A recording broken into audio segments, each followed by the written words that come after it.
This podcast episode contains sensitive material regarding mental health and suicide. Please be advised. If you or someone you know is suffering or needs support, contact the National Suicide and Crisis Hotline 988. Hi, I'm Sophie. And I'm Joe. And welcome back to Spill! Woo!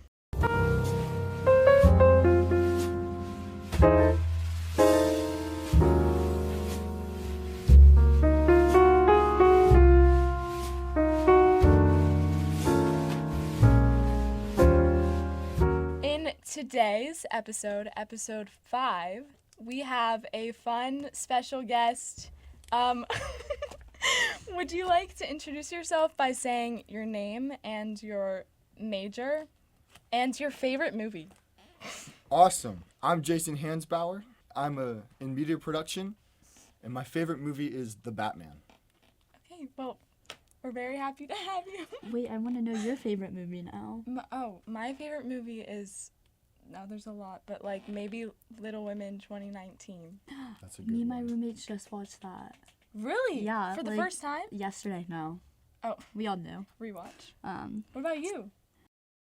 La La Land. Oh my god, that's such a good one. No, she hates it. What? Dude's not even paying attention. He didn't even She get that hates it. joke. Yeah. Yeah. Moving on. In today's episode, we're going to be talking about a very broad kind of topic, but we'll get into it. Mental health as a whole, all of it.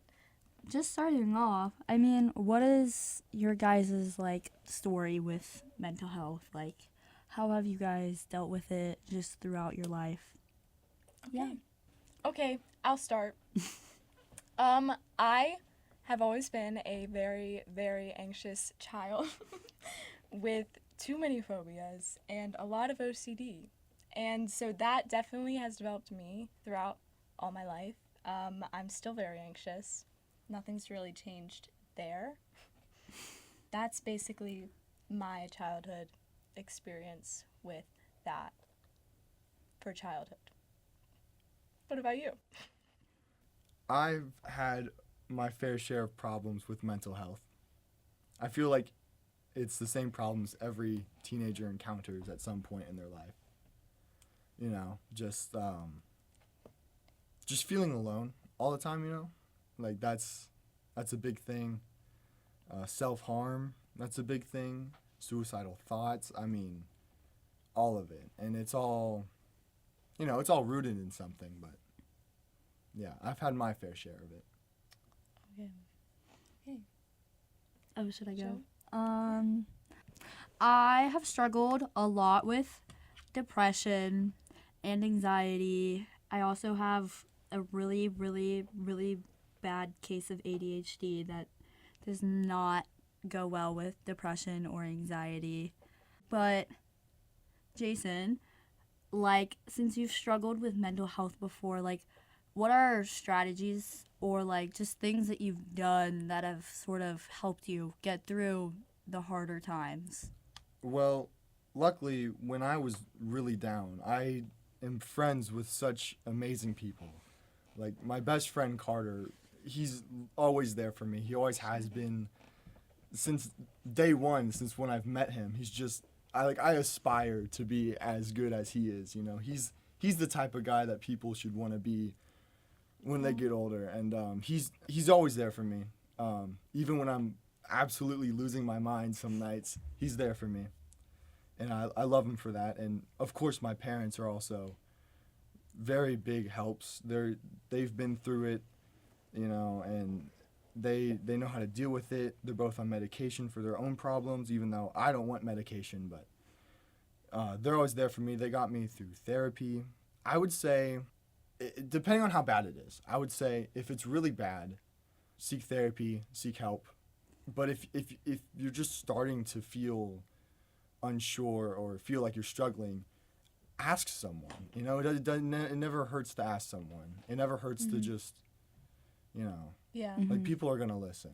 Yeah. Yeah. Which is one thing a lot of people who struggle with mental health, they think that that they're like a burden, that they're being annoying. Yeah. But they're not, you know. People are going to listen. If you're struggling, you know. So, Yeah. That's my advice. I mean, you have to like surround yourself with good people too, who you know will pick you up when you're down or really struggling. So that sounds really great with you and Carter. That's really lovely. Do you have someone like that in your life? I do think my mom is a big help. I bring her up every time. But, like, for real, she is. And I think she's always known that I'm... I don't know. Yeah, I love that. But ever... Not that you're an anxious child, but that, no, that we your love mom. that. We love that. Character development. Yeah, for sure, for sure. Back to your question about people. My mom is a big help, and then also my friend Lydia that I've mentioned before, because we go through a lot of the same things. I think a lot of people think that mental health is a thing that can't really be helped, or that, what am I trying to say? No, I see what you're trying to say. You know, people think that it can't be helped. And I think a lot of that is just people giving up, you know. And there is some truth to that. I mean, there's no cure for bad mental health, you know. Really? Do you truly believe that? Like that I do. that it can't ever go away? I do. Because I know you said that you don't want to go on medication. Mm-hmm. Can I ask why? Like, if you think that won't help, or No, it's just not for you? I think it will help. But in my opinion, I want to be happy by myself. Mm-hmm. No medication, no artificial happiness. I don't want that. I want to find happiness by myself because I feel like it when I do. It's real. It will feel real. It will last longer, you know? Yeah. And you don't get that with this artificial happiness. Mm-hmm. I mean, people who go on pills, they stop taking pills for one day. Well, that's the worst day of their life when they stop taking it. But when you find happiness by yourself, you know, That you can don't last have longer. those days. And when you do have a bad day and you know how to find happiness by yourself, the day's really not that bad. Yeah. I think that is really important, finding happiness within yourself and through other people. I personally do take medication Same. for anxiety and depression.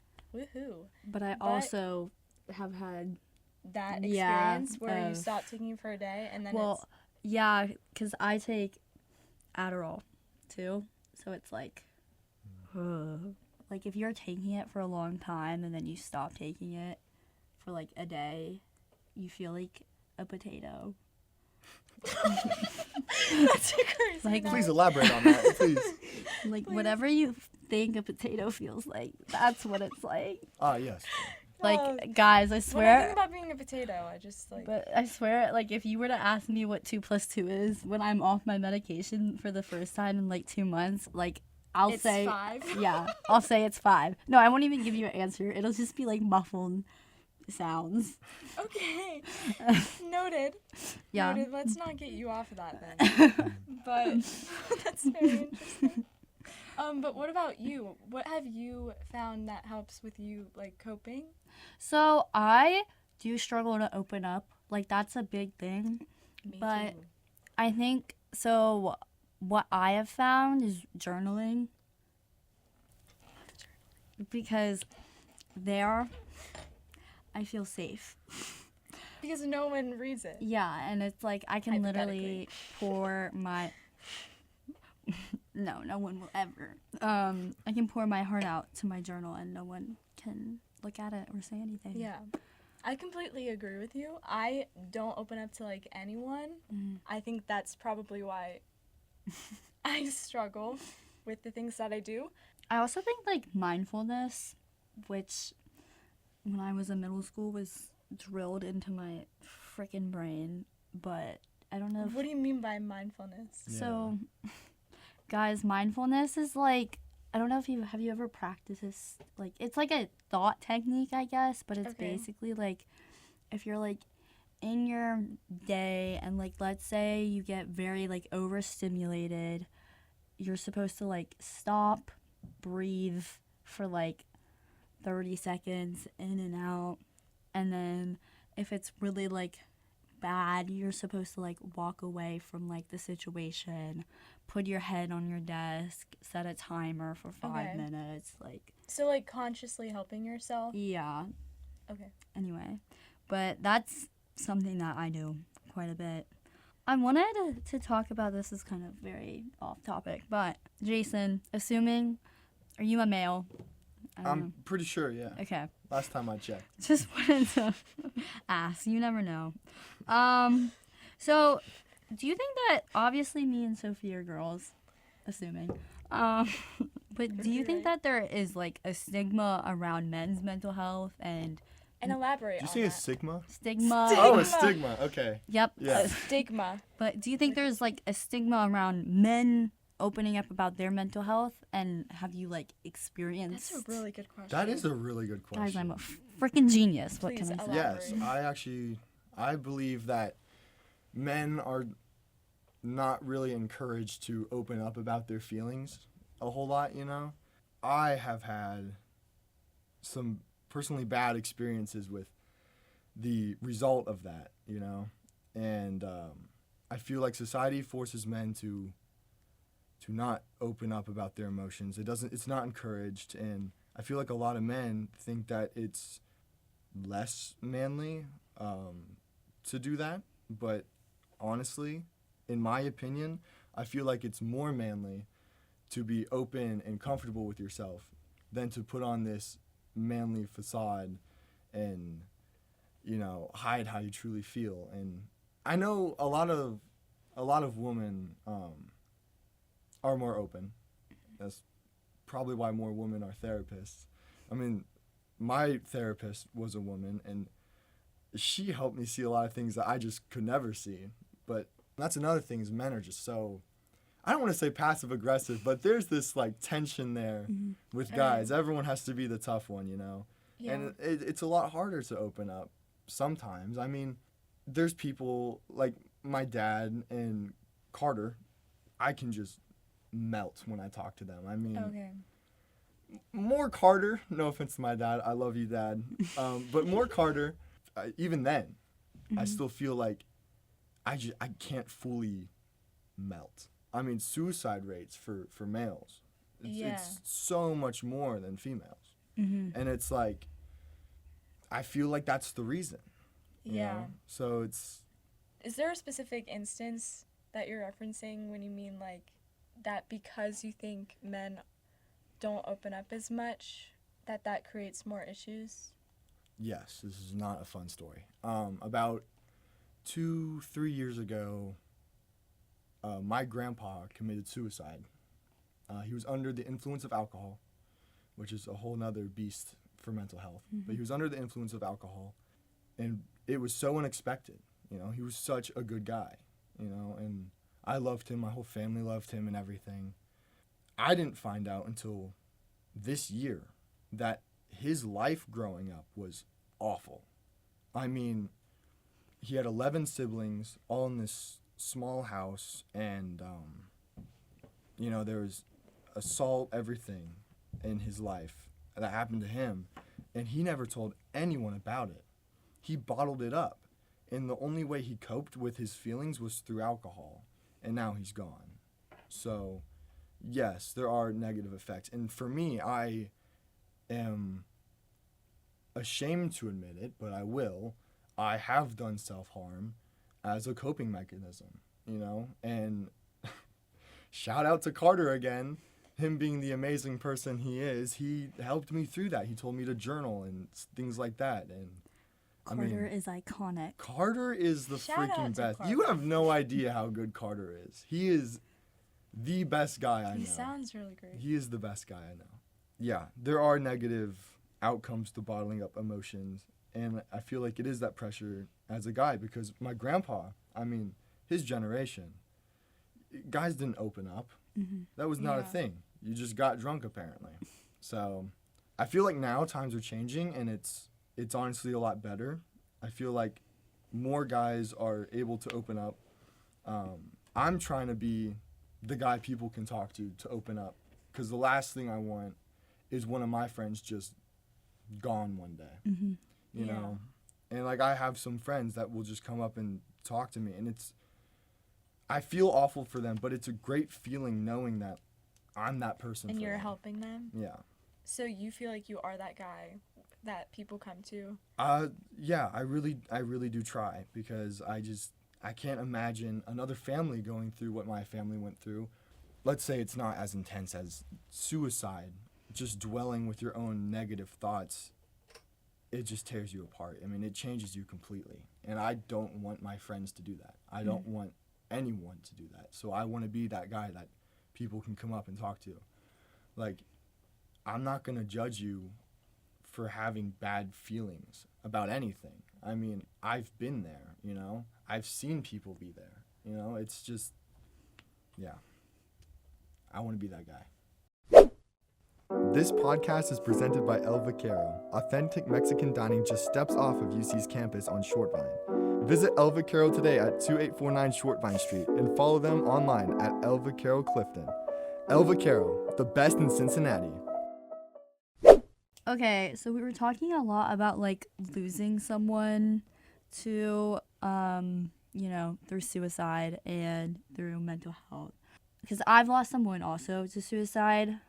It's a really hard thing to be like, oh, like, how'd you get over it? Because I don't think there is like getting over it. Like, I don't think that's like something that you just do. Any like suggestions on how you've coped with losing someone to suicide? It took me a long time to get over the suicide. I would say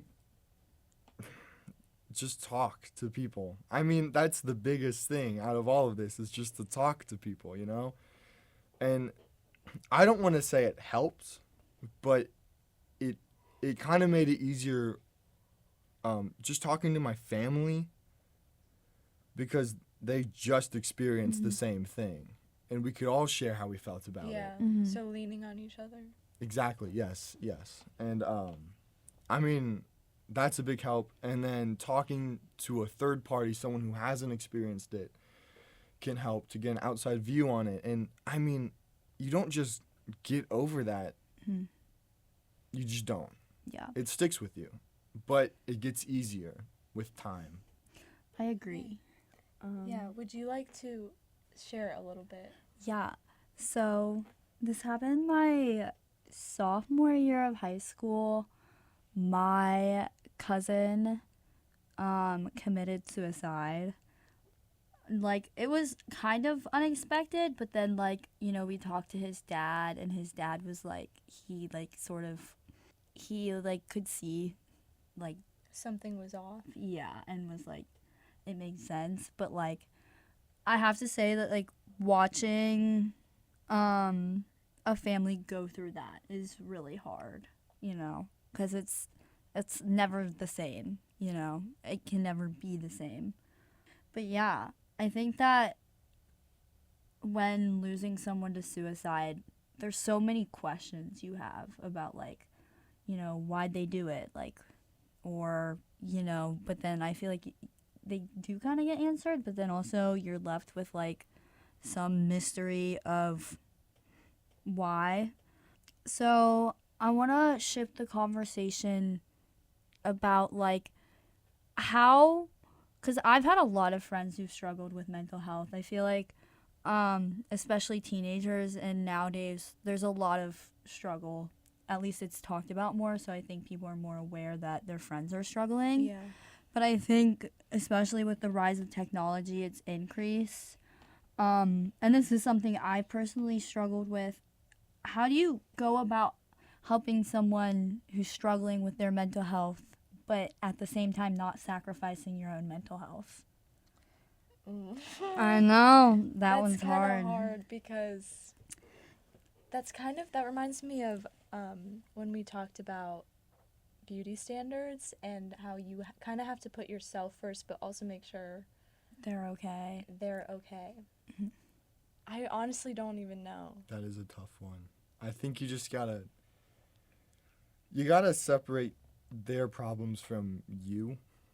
I mean, Oh. I know that sounds harsh, but it's not as harsh as it is. Like, you want to Yeah. be there for them. You want to help them, give them advice. But at the end of the day, that's their problem. And the only way that they're going to fix their problem is if they fix it. No one's going to fix the Yeah. problem for them. They need to want like help. Right. You can As only, well. I mean, you can only do so much. And you can keep trying, but you can only do so much. At the end of the day, it's up to them. And that really shouldn't affect you. I mean, you can feel awful for your friend and everything, but if it's getting to the point where it's bringing you down, then you need to take a step back and realize that, that's just it's their problem. You have your Yeah. own life, they have their own life. Yeah. You did as much as you could do. So, yeah. Yeah. Yeah, I see what you mean. I feel like it's hard though because you kind of think like that there's a lot of pressure on you to kind of solve everyone else's problems. I know that what? No, that's true. That's very true. It's very true. I mean, I think I'm usually someone in the friend group that like people come to. I try to be too because I like to help people. And also in a way, hearing other people's problems makes me feel less alone in my own problems. So you 'Cause you're kind of connect with them. Yeah. Yes. But it is hard because I feel like when you are trying to help so many people, because let's be honest, everyone struggles pretty much in their own way, you kind of have to step outside of yourself and realize kind of what you were saying. Yeah, that you can help them as much as you can, but it's not on you. And I feel like I struggle a lot when I see other people struggling, but I've tried so hard to help them and they, it doesn't really work. So, Yeah. It's also really hard when it's like someone you really care about. yes. If you're there for them, that's the most you can do. But I can understand that if it's someone close to you, like a best friend or a family member, and they're even remotely sad, you feel awful. You don't want them to Yeah. feel that way, and you try your hardest. But I mean, the truth is, you can only do as much as you can, and it might suck, but Yeah. yeah. Okay, I kind of just had a thought about what you said about men's mental health, but I feel like it kind of goes for everyone, that there is kind of the stigma for everyone that mental health kind of shows weakness. I think I've struggled with that a lot because I know that I struggled for a lot of years, like a lot, and then didn't tell anyone about it. And then only recently I've kind of had to because it started to really affect my life. So, but I think that to help the stigma that it is kind of a weakness or like people are faking it, I know that's kind of, it is crazy to me, but people do think that. Yeah. The biggest thing is talking about it on different platforms and making it more known, because now, ever since I've opened up to at least my mom about some things, I do feel like it's become less Stigma. it's become Was that what you're gonna say? stigmatized. That's not a word. It's been Stigmatized. destigmatized. D. It's been Stigmatized. okay. Yeah. But what do you guys think about that? Like the whole idea of it being a weakness, and sometimes people think that it's fake, because I know that that's actually been something that people have believed. I mean, you never know what people are thinking, Okay. but I mean, there's definitely times where you phrase something and it just sounds like you're just like Pick me. Exactly. You don't Everyone mean thinks it. you're pick me. Yeah. You can thank social media for that, because Yeah. you ever see those TikToks of people that they basically brag about how mentally ill they are. Yes. It's That's nuts. a huge thing too now. Like, and I why are you I bragging don't know how to about feel that? about that. It's not a flex. I don't think It's it's never a been flex. a flex. Okay, because I'm gonna talk about that more. I think the romanticization of Yeah. being mentally ill has become a huge thing. It's hard because it's like we want to keep talking about mental health, but then there is a side of TikTok, there's a side of YouTube, of Instagram that almost glorifies it, and it's like they're Yes. talking about it in the wrong sense of like you want to be like this. Like, you don't. And I feel like in my personal experience, I don't know if you guys have had similar, but like sometimes when I'm not feeling the best and I go on TikTok and I doom scroll and I reach a point of TikTok where it's just like all depressing TikToks, it makes me feel worse. But then Yeah. at the same time, part of me doesn't feel alone. So it's like this weird of like perpetuating my own like mentally unstableness, but then also helping me. It's weird. Yes. Well, No, I know what you mean. It's like in like high school when you're like, oh, I barely got any sleep last night, and some kid comes up and like, well, I only got 4 hours of sleep. It's like everyone wants to not get sleep. I know, and it's like everyone wants to be Crazy. mentally ill. So I know we talked a lot about people reaching out to others for help, but has there ever been a situation that you were aware of where, or with yourself, where you feel like you've I have another one, sorry. almost gotten deeper into bad mental health because another person you were connecting with was also deep into it? You know what I mean? Like you're almost feeding into each other's. Yeah? I have Would you like to elaborate? once again I went to a special ed school. And so there were a lot of kids there who struggled with mental illness. So it was a very like common thing. So I had a lot of friends who had mental illness. And there would be nights where I would call this one friend and like I remember when everything like first blew up with my mental health, my mom told my social worker at the time. She was like, yeah, she calls her friend and they like talk to each other about like harming themselves and they just like feed off of each other. And of course, you know, at the time I didn't see it like that because I was my glorious days of being a middle schooler and like I was really young. So like I feel like when you're young, you don't really like, I mean, you have some awareness, but it's also like it's hard when you're that age to be like, Yeah. this is what's happening here, you know. It's my mental health journey started when I was, well, okay, I guess technically my best friend, shout out to her, she was the first person in my life who ever like experienced anything with mental health. She actually was the one who told my mom that I was going through. Really? Yeah. How did that go down? Oof. Were you grateful for that? Like in the end? Sorry, I have so many questions. Yes, I was.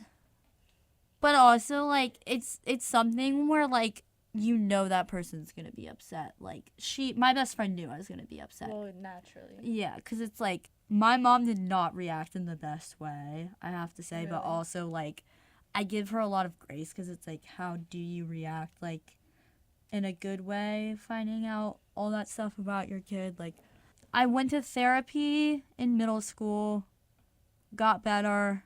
Then in high school went back to therapy for about a year, got out of therapy, and here I am now.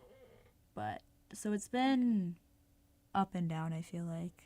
You mentioned feeding off of each other. Do you think that relates to what we said earlier with the competitive-esque thing with the... Yeah. Yeah, and I think like similar to like, you know, how TikTok is like when you're doom scrolling, like, and you get into that rabbit hole of like, oh, this is terrible. Like I'm, you know, I feel bad, but then I am consuming content that is also bad. I think it can be like that. When you're mentally ill, right? Like I feel like and I'm not talking about the point where you're like, okay, I need to get better. You're at the point of like, I'm stuck in this hole and I don't know how to get out. Yeah. And you don't see a way out. And I didn't want to get better at the time, which I think, and neither did she. So we were just feeding off of each other. She would say something negative and then I would say something negative and it would just go back and forth. And like, we found comfort in that. But then at the same time, like looking back at it, it's like, that was toxic AF. Like, Yeah. Yeah. I had a pretty awful friend group for middle school and half of high school. They were all not mentally well, and it was the same thing. You know, we just kept building off of each other like it was some competition. They weren't well, and I felt awful because I feel like I figured it out, but they haven't. You know, so I tried to be that guy for them, but we're just not close anymore because we weren't friends anymore. It was a whole thing. So yeah, I feel like this is a little bit off topic, but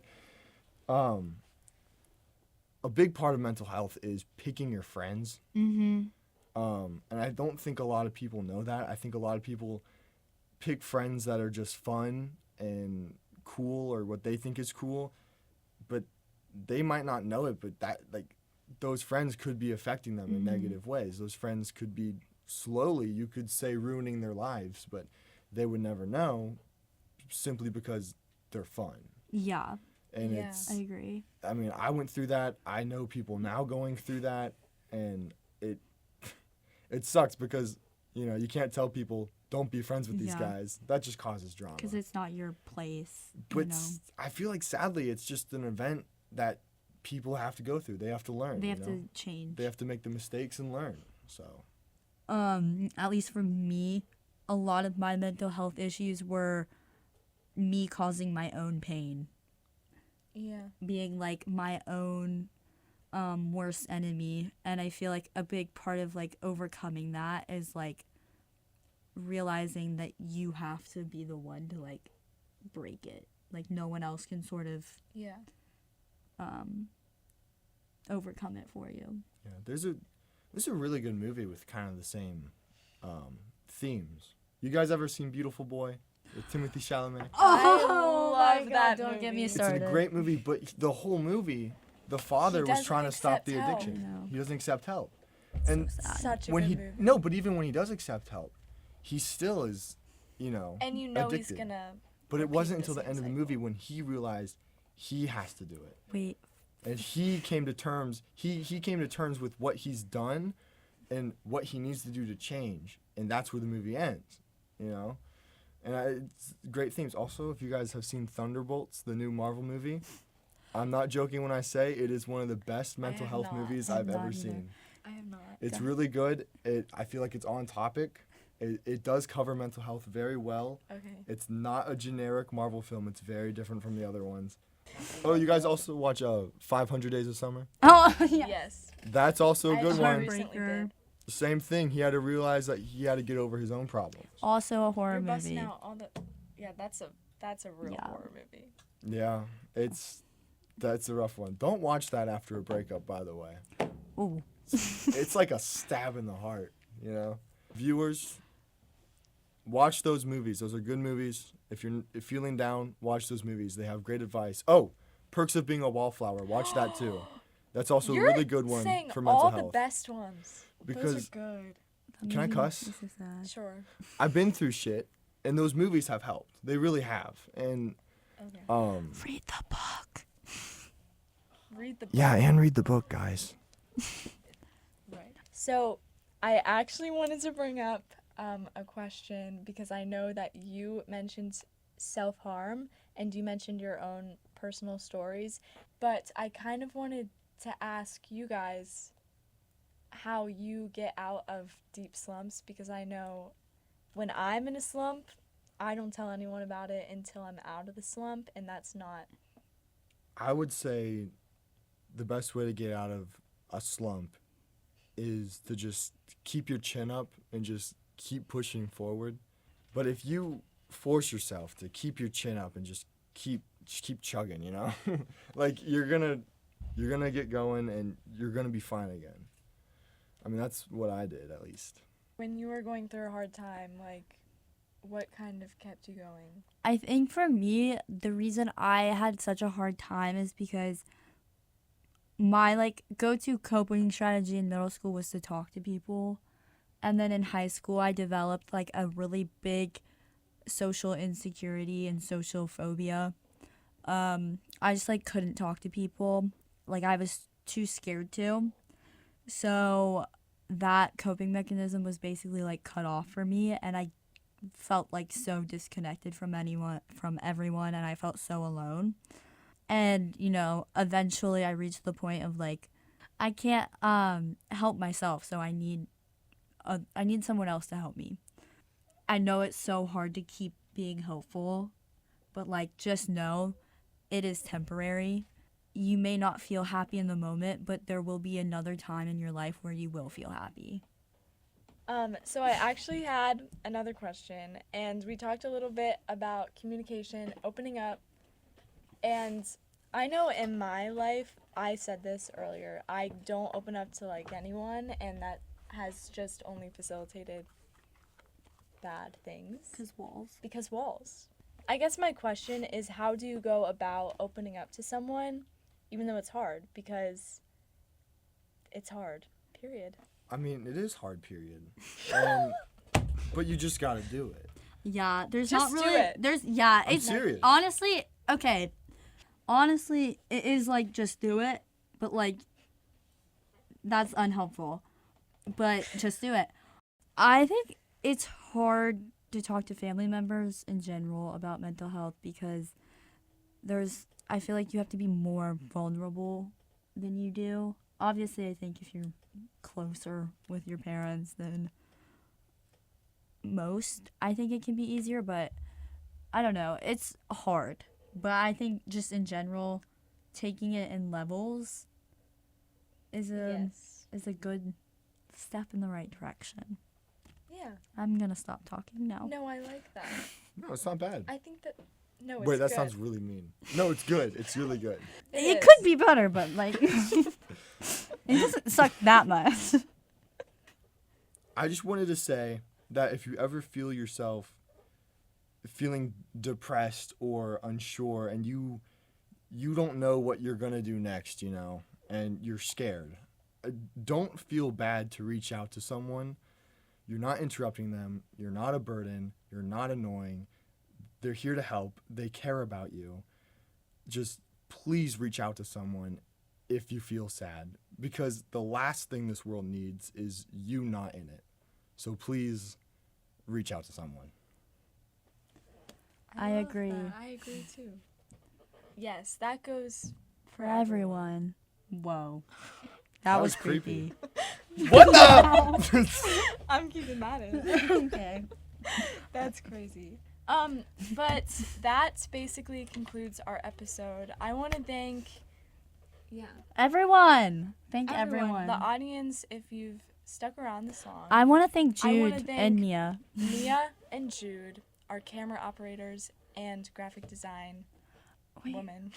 Thank you so much for joining, and thank you so much, Tuning in. Jason, for sharing your thoughts and for opening up on this podcast. Thanks for having me. This has been a really good episode. We'll see you all later. Bye.